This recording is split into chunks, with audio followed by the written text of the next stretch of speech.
ನಾವು ಈಗ ಸಂಧಿಯ ಪರಿಚಯ ಮಾಡಿಕೊಳ್ಳೋಣ.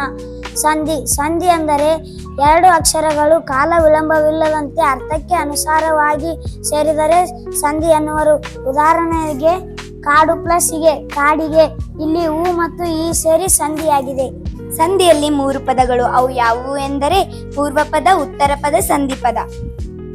ಕೂಡಿಸುವ ಚಿಹ್ನೆಗಿಂತ ಮೊದಲ ಬರುವ ಪದ ಪೂರ್ವ ಪದ. ಕೂಡಿಸುವ ಚಿಹ್ನೆಯ ನಂತರ ಬರುವ ಪದ ಉತ್ತರ ಪದ.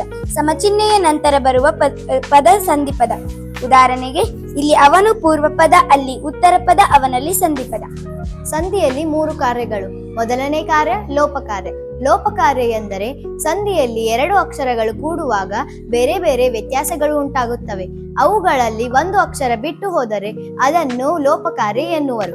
ಉದಾಹರಣೆಗೆ ಗೊತ್ತು ಪ್ಲಸ್ ಇಲ್ಲ, ಗೊತ್ತಿಲ್ಲ.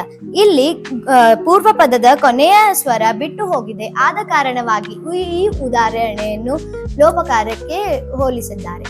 ಎರಡನೆಯ ಕಾರ್ಯ ಆಗಮ ಕಾರ್ಯ. ಆಗಮ ಕಾರ್ಯ ಎಂದರೆ 2 ಅಕ್ಷರಗಳು ಕೂಡಿ ಸಂಧಿಯಾಗುವಾಗ ಹೊಸದೊಂದು ಅಕ್ಷರ ಬರುವುದನ್ನು ಆಗಮ ಕಾರ್ಯ ಎನ್ನುವರು. ಉದಾಹರಣೆಗೆ ತಾಯಿ ಪ್ಲಸ್ ಅನ್ನು, ತಾಯಿಯನ್ನು. ಮಗು ಪ್ಲಸ್ ಇಗೆ, ಮಗುವಿಗೆ. ಮೊದಲನೆಯ ಉದಾಹರಣೆಯಲ್ಲಿ ಯ ಎನ್ನುವ ವ್ಯಂಜನವು ಆಗಮವಾಗಿದೆ. ಎರಡನೆಯ ಉದಾಹರಣೆಯಲ್ಲಿ ವ ಎನ್ನುವ ವ್ಯಂಜನವು ಆಗಮವಾಗಿದೆ. ಅದಕ್ಕೆ ಇವು 2 ಉದಾಹರಣೆಗಳನ್ನು ಆಗಮ ಕಾರ್ಯಕ್ಕೆ ಹೋಲಿಸಲಾಗಿದೆ. 2 ಅಕ್ಷರಗಳು ಕೂಡಿ ಸಂಧಿಯಾಗುವಾಗ ಒಂದು ಅಕ್ಷರದ ಬದಲಿಗೆ ಇನ್ನೊಂದು ಅಕ್ಷರ ಬಂದರೆ ಅದನ್ನು ಆದೇಶ ಕಾರ್ಯ ಎನ್ನುವರು. ಉದಾಹರಣೆಗೆ ಮಳೆ ಪ್ಲಸ್ ಕಾಲ, ಮಳೆಗಾಲ. ಇಲ್ಲಿ ಕ ಬದಲಿಗೆ ಗ ಆದೇಶವಾಗಿದೆ. ಮೈ ಪ್ಲಸ್ ತೊಳೆ, ಮೈದೊಳೆ. ಇಲ್ಲಿ ತ ಬದಲಿಗೆ ದ ಆದೇಶವಾಗಿದೆ. ಕಣ್ ಪ್ಲಸ್ ಮನಿ, ಕಂಬನಿ. ಇಲ್ಲಿ ಪ ಬದಲಿಗೆ ಬ ಆದೇಶವಾಗಿದೆ. ಸಂಧಿಗಳಲ್ಲಿ 3 ಸಂಧಿಗಳು. ಮೊದಲನೆಯ ಸಂಧಿ ಲೋಪ ಸಂಧಿ. ಸ್ವರದ ಮುಂದೆ ಸ್ವರವು ಬಂದು ಸಂಧಿಯಾಗುವಾಗ ಪೂರ್ವ ಪದದ ಕೊನೆಯ ಸ್ವರ ಬಿಟ್ಟು ಹೋದರೆ ಲೋಪ ಸಂಧಿ ಎನ್ನುವರು. ಉದಾಹರಣೆಗಾಗಿ ಅವನು ಪ್ಲಸ್ ಎಲ್ಲಿ, ಅವನೆಲ್ಲಿ.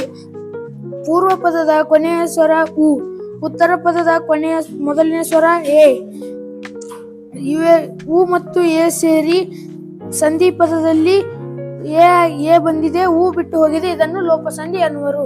ಸಂಧಿಯಲ್ಲಿ 3 ಸಂಧಿಗಳು. ಇದು ಎರಡನೆಯ ಸಂಧಿ ಆಗಮ ಸಂಧಿ. ಸ್ವರದ ಮುಂದೆ ಸ್ವರವು ಬಂದು ಸಂಧಿಯಾಗುವಾಗ ಅದನ್ನು ಲೋಪ ಮಾಡಲು ಆಗದಿದ್ದಾಗ ಅಲ್ಲೊಂದು ಅಕ್ಷರವು ಆಗಮವಾದರೆ ಅದನ್ನು ಆಗಮ ಸಂಧಿ ಎನ್ನುವರು. ಉದಾಹರಣೆಗೆ ಮನೆ ಪ್ಲಸ್ ಅನ್ನು, ಮನೆಯನ್ನು. ಗುರು ಪ್ಲಸ್ ಅನ್ನು, ಗುರುವನ್ನು. ಮೊದಲನೇ ಉದಾಹರಣೆಯಲ್ಲಿ ಯ ಅಕ್ಷರವು ಆಗಮವಾಗಿದೆ. ಎರಡನೇ ಉದಾಹರಣೆಯಲ್ಲಿ ವ ಅಕ್ಷರವು ಆಗಮವಾಗಿದೆ. ಇವು 2 ಆಗಮ ಸಂಧಿಯ ಉದಾಹರಣೆ. ಮೂರನೇ ಸಂಧಿ ಆದೇಶ ಸಂಧಿ. ಉತ್ತರ ಪದದ ಮೊದಲಲ್ಲಿರುವ ಗದ ಬಗಳ ಬದಲಾಗಿ ಗದ ಬಗಳು ಆದೇಶವಾಗಿ ಬಂದರೆ ಅದು ಆದೇಶ ಸಂಧಿ. ಉದಾಹರಣೆಗೆ ಹೊಸ ಪ್ಲಸ್ ಕನ್ನಡ, ಹೊಸಗನ್ನಡ. ಇಲ್ಲಿ ಗದ ಬದಲಾಗಿ ಗ ಆದೇಶವಾಗಿ ಬಂದಿದೆ. ಹೂ ಪ್ಲಸ್ ತೋಟ, ಹೂದೋಟ. ಇಲ್ಲಿ ತದ ಬದಲಾಗಿ ದ ಆದೇಶವಾಗಿ ಬಂದಿದೆ. ಬೆನ್ ಪ್ಲಸ್ ಪತ್ತು, ಬೆಂಬತ್ತು. ಇಲ್ಲಿ ಪದ ಬದಲಾಗಿ ಬ ಆದೇಶವಾಗಿ ಬಂದಿದೆ. ಇವು 3 ಆದೇಶ ಸಂಧಿಗೆ ಉದಾಹರಣೆ. ಪ್ರಕೃತಿಭಾವ. ಸ್ವರದ ಮುಂದೆ ಸ್ವರವು ಬಂದರೂ ಸಂಧಿಯಾಗದೆ ಇರುವ ಸಂದರ್ಭಗಳನ್ನು ಪ್ರಕೃತಿಭಾವ ಎನ್ನುವರು. ಉದಾಹರಣೆಗೆ ಆ ಪ್ಲಸ್ ಆಡು, ಆ ಆಡು. ಅಕ್ಕ ಪ್ಲಸ್ ಇತ್ತ ಬಾ, ಅಕ್ಕ ಇತ್ತ ಬಾ. ಇವು 2 ಉದಾಹರಣೆಗಳಲ್ಲಿ ಸ್ವರದ ಮುಂದೆ ಸ್ವರವು ಬಂದರೂ ಯಾವುದೇ ವ್ಯತ್ಯಾಸಗಳನ್ನು ಕಂಡುಬರುತ್ತಿಲ್ಲ. ಅದಕ್ಕಾಗಿ ಇವು 2 ಉದಾಹರಣೆಗಳು ಪ್ರಕೃತಿ ಭಾವಕ್ಕೆ ಹೋಲಿಸಲಾಗಿದೆ. ಕಾರ್ಯಗಳಿಗೆ ಉದಾಹರಣೆ. ಮೊದಲನೇ ಕಾರ್ಯ ಲೋಪ ಕಾರ್ಯ. ಅವನು ಪ್ಲಸ್ ಅಲ್ಲಿ ಕಷ್ಟ ಅವನಲ್ಲಿ. ಇಲ್ಲಿ ಪೂರ್ವ ಪದದ ಸ್ವರ ಬಿಟ್ಟೋಗಿದೆ. ಆದ ಕಾರಣ ಇದು ಲೋಪ ಕಾರ್ಯಕ್ಕೆ ಉದಾಹರಣೆ. ಎರಡನೇ ಕಾರ್ಯ ಆಗಮ ಕಾರ್ಯ. ತಾಯಿ ಪ್ಲಸ್ ಅನ್ನು ಇಚ್ಚಕಷ್ಟು ತಾಯಿಯನ್ನು. ಇಲ್ಲಿ ಯ ಬದಲಿಗೆ ಯ ಆಗಮವಾಗಿದೆ. ಆದ ಕಾರಣ ಇದು ಆಗಮ ಕಾರ್ಯಕ್ಕೆ ಉದಾಹರಣೆ. ಮೂರನೇ ಕಾರ್ಯ ಆದೇಶ ಕಾರ್ಯ. ಮಳೆ ಪ್ಲಸ್ ಕಾಲ ಇಚ್ಚಕಷ್ಟು ಮಳೆಗಾಲ. ಇಲ್ಲಿ ಕ ಬದಲಿಗೆ ಗ ಆದೇಶವಾಗಿ ಬಂದಿದೆ. ಆದ ಕಾರಣ ಇದು ಆದೇಶ ಕಾರ್ಯಕ್ಕೆ ಉದಾಹರಣೆ. ಧನ್ಯವಾದಗಳು.